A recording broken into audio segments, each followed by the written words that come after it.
Okay, right. Hi. So what we have here is a USDA prime ribeye on the bone. It's got, see, 1, 2, 3, 4, 5, 6, 7 bones. Okay, so it's a very big one. Comes off about a 450 plus kilo animal dressed. Very nice indeed. If you look at like how big the US beef is, which is massive for, you know, grain-fed beef. So if you look at like a grass-fed one, this is our grass-fed beef from the West Country. You can see the different size.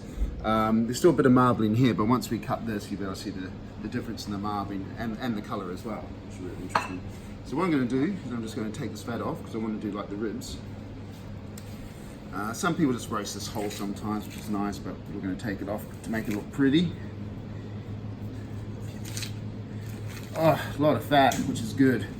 We like fat because that means the animal's, you know, lazy. Okay, and just go down to the bone, like so. Take fat off, like so. Lovely, lovely, lovely. Beautiful. So we've got those lovely ribs there. And what we want to do is like just clean the top of the ribs, okay, which is very easy like this. Top. Make them all nice and clean, because if you leave any meat on the bone, it's going to burn. So that silver skin and stuff like that. You've got it either side of it, one like that.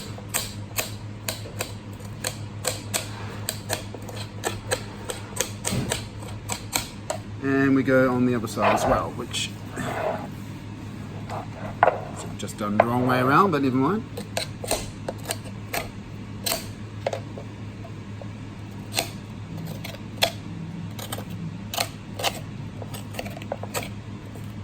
Okay. And this should allow us to easily take the meat off. So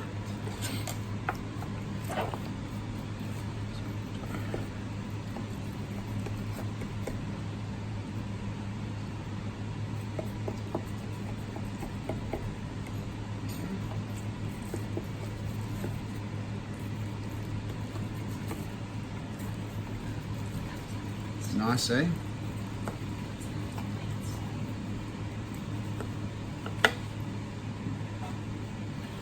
Just get all that out of the way. Okay.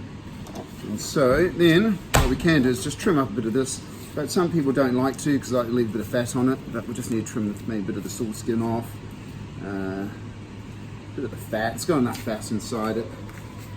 It's just a little bit of silver skin, which I don't want to take too much off.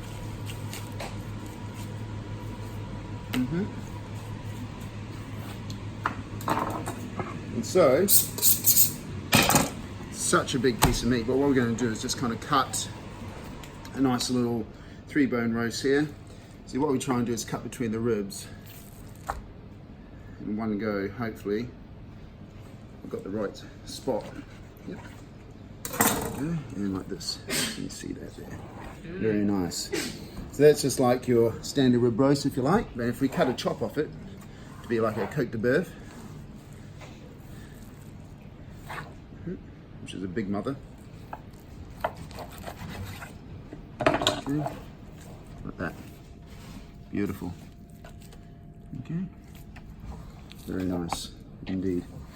So once again, if you look at the different grass-fed versus grain-fed, you can see that this is a bit more darker colour, definitely yellower fat, where grain-fed beef is always yellower fat as well. You see the marbling's a little bit different as well. Well, there's a bit of marbling in the West Country beef, but the USDA definitely white marbling.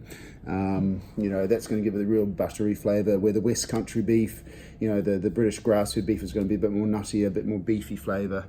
So, you know, more tender, you know, because of the fat inside, but it won't have that real beefy flavour that we have with the grass-fed. So, lovely. Anyway, we'll cook these up and see how they taste.